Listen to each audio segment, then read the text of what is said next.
¿Qué pasa con el nivel de empleo formal y sobre todo el nivel de empleo informal o no registrado en la ciudad de Río Cuarto? Bueno, buen día y gracias por venir. Esta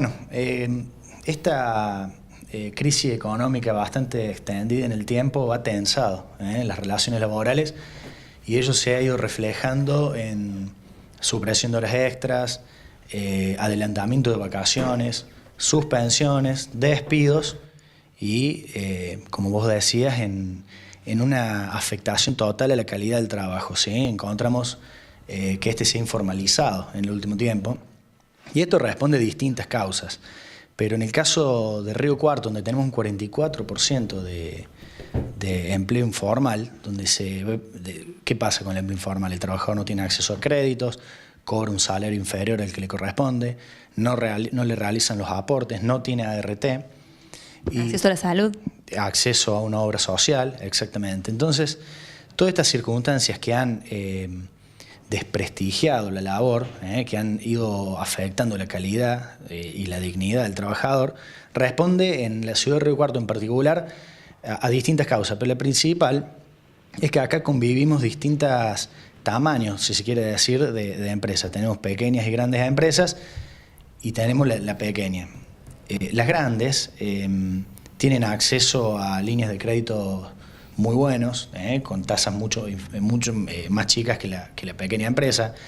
Tienen acceso a líneas de compra, una logística organizada para llegar a más consumidores, y la pequeña no tiene esta posibilidad. Entonces, la única variable de ajuste o la única forma de poder competir la pequeña con la grande es en lo que son iguales, que justamente es en la carga fiscal, en los impuestos, y es ahí donde intenta, informalizar o no registrar o negrear la relación laboral para poder competir en una cuestión de costos.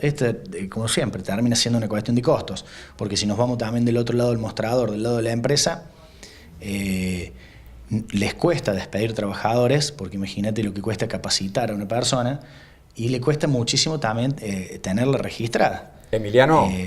Y más sí, Daniel. No, perdón, fuiste muy claro en explicar una de las causas justamente probables de por qué el trabajo en negro. Pienso en la situación siguiente: ¿qué empresario no quisiera estar con sus trabajadores en blanco, todo en regla, todo ordenado? A ver, ¿qué ciudadano argentino no quisiera vivir con todo en regla y sin ningún tipo de sobresaltos? Ahora, con la presión enorme impositiva por parte del Estado, hay empresas, como bien mencionabas, pequeñas y medianas, a las cuales se les haría directamente imposible subsistir y seguir elaborando, trabajando, si tienen que tributar todo lo necesario para tener justamente blanqueado el personal. Esto no es una justificación, pero digo, qué compleja la situación, ¿no? Sí, Daniel, estamos ante una situación alarmante. ¿Sabes por qué también? Porque vos imagínate que tenemos previsionalmente un jubilado por trabajador. Imagínate que en Francia en este momento hay una crisis, además del tema de la catedral, hay una crisis total porque ellos tienen tres trabajadores por jubilado y acá tenemos uno. Entonces, para sostener este sistema previsional, el Estado echa mano del tema de los aportes. Yo no soy muy partidario de la baja por esta cuestión previsional, de la baja de impuestos a la hora de contratar, sino que el beneficio para las pymes y las más pequeñas empresas sería en facilitarle que tengan mismo acceso a la línea de crédito que tienen las grandes, facilitarle o subsidiarles el transporte, la logística, facilitarles que tengan la misma llegada a líneas de compra como tienen las empresas grandes. Entonces, de esta forma, lo que ellos no pueden en este momento compensar y acuden a negrear trabajadores, podrían hacerlo por vía legal, ¿no es cierto? Bueno, eso que estás planteando, que parece de alguna manera una expresión de deseo más que realidad, sería lo óptimo, pero lamentablemente el Estado pareciera, lejos de ayudar justamente con líneas de crédito accesibles, créditos blandos a las pequeñas y medianas empresas, termina metiéndole más presión impositiva, termina asfixiándolo y obligándolos a cerrar sus puertas en muchas ocasiones, ¿no? Sí, lo que pasa, Daniel, que acá tenemos es un círculo vicioso, porque y más que nada para las pequeñas y medianas empresas que venden productos y servicios, el primer elemento de la cadena capitalista es el trabajador. Y si el trabajador tiene mal sueldo, no compra. Si el trabajador está en negro, no compra porque tiene un peor sueldo que el que está en blanco. Si el trabajador está en negro, no accede a créditos. Entonces, estas empresas que tienen que contratar gente tampoco venden sus productos y servicios. Distinto es el caso de las más grandes empresas, donde no dependen tanto del consumidor primario, porque ya tienen acceso a vender por internet, generalmente son multinacionales que venden en el extranjero. Entonces es una problemática, y si hablamos de esta ciudad, mucho más acentuada, donde la mayoría de las empresas son pequeñas y medianas. Bien. Emiliano, la semana pasada estuvo el doctor Ackerman disertando. ¿Cuáles fueron las conclusiones o a grandes rasgos los temas que mayormente se abordaron? Ya que se tenga que hacer un seminario sobre despidos no es muy alentador, pero sí conocer los derechos y algunas cuestiones que como trabajadores está bueno saber. ¿Cuáles fueron las conclusiones de lo que pasó la semana pasada? Bueno, sí, vino el doctor Mario Ackerman, que para nosotros, digamos, como abogados laboralistas, es siempre una inspiración escucharlo, ¿no? El foro se dedica a estas charlas siempre multidisciplinarias, y en concreto, como vos dijiste, el tema es, y fue el despido, ¿sí? La producción del distracto laboral por causa imputable al empleador o al trabajador. Y bueno, las consideraciones finales del doctor han sido en el marco de lo que yo te estoy diciendo, de la baja, que un Estado no crece subiéndole impuestos, sino bajándosele a la gente.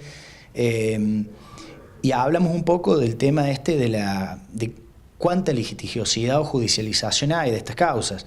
Vos imaginate que en la provincia de Córdoba en el 2018 tuvimos 10.000 juicios puramente laborales, no ART, ¿no? Cuando hablo de juicios laborales me refiero a trabajadores mal registrados, no registrados y despidos. Tuvimos 10.000 juicios, 1.200 en la ciudad de Río Cuarto, que con unos 240 días hábiles judiciales, eso hace a 5 o 6 juicios por día que se interponen en la ciudad de Río Cuarto laborales. Así que esta multiplicidad de juicios o esta litigiosidad además hace que la justicia sea un poco más lenta.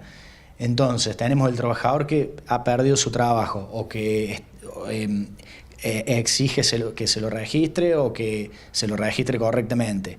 Se presenta en tribunales con un sueldo inferior al que corresponde.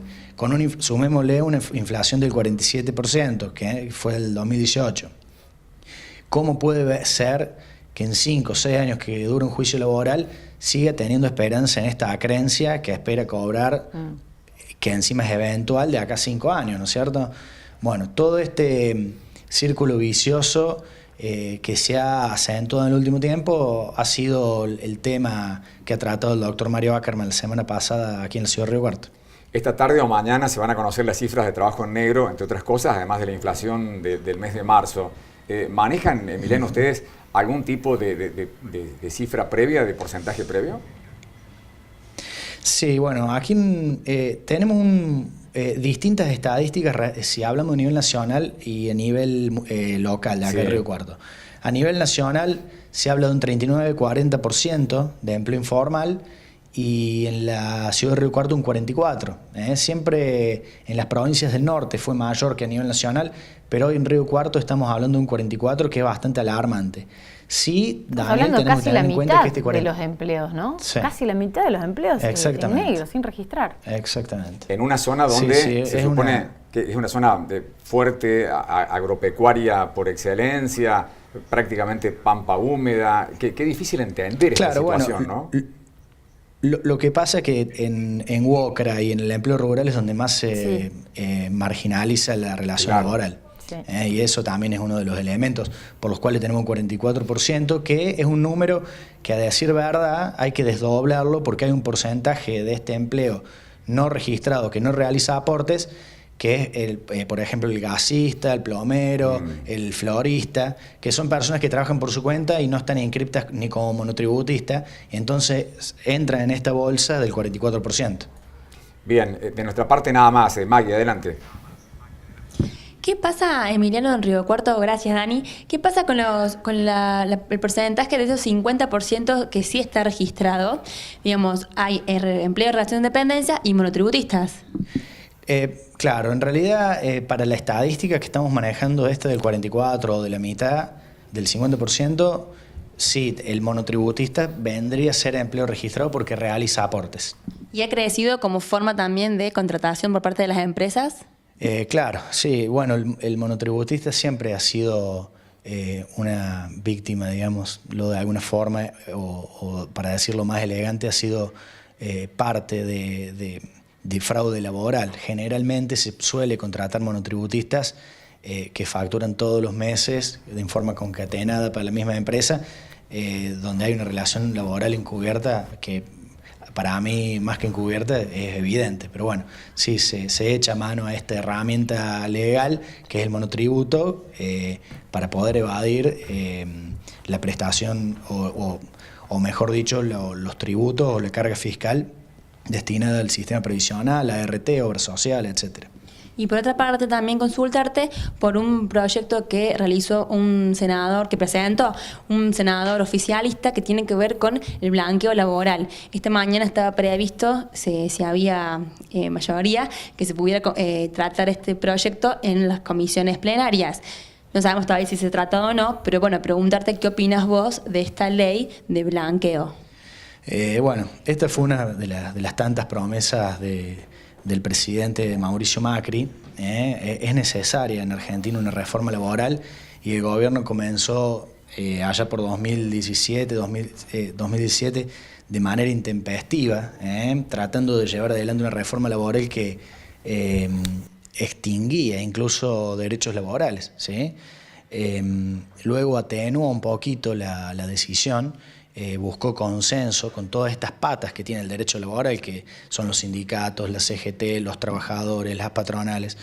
Y bueno, una de las aristas de la reforma es el famoso blanqueo, que básicamente consiste en reconocer y registrar hasta 5 años de antigüedad retroactivamente y en beneficio de la patronal, la extinción de la acción penal, la extinción en la base de datos de empleadores que no registran, la condonación de multas, pero bueno, debería ir acompañado también con sanciones, por ejemplo, como la Ley de Empleo 24.013, donde se castigue al que utilice este medio y después vuelve a tomar empleos no registrados. Cuando conozcamos bien cuál es el proyecto y qué es lo que sale de todo esto, se podrá hacer una crítica un poco más profunda.